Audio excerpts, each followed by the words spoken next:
কি রোগ হয়ে গেছে? তুমি কি কারণে এই হাসপাতালে ভর্তি হয়েছো? ভাই, আমার 2 দিন থেকে খুব জোর জ্বর হয়েছে, তার জন্যে এই হাসপাতালে ভর্তি হতে এসেছি। তখনই ওই নার্স লালিয়াকে ওষুধ দিতে আসে। এত সুন্দর নার্স দেখে লালিয়ার হৃদয় লাফিয়ে ওঠে। ওই নার্সকে দেখে ওর মনে লাড্ডু ফুটতে থাকে। এই নাও, ওষুধ খেয়ে নাও। কাল সকালে ডক্টর আসবে, যখন তোমার যা অসুবিধে বলে দিও। দিন না, আপনার হাত থেকে তো আমি বিষও খেয়ে নেব। এখন কি বললেন আপনি? কিছু না। আমি তো বলছিলাম ওষুধ দিয়ে দিন, আমি এক্ষুনি খেয়ে নেব।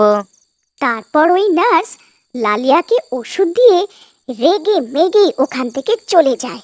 আরে দাদা ঘনশ্যাম, এই নতুন রোগী তো 1 নম্বরের প্রেমিক বেরোলো। নার্সকে দেখেই এর হৃদয় লাফিয়ে ওঠে।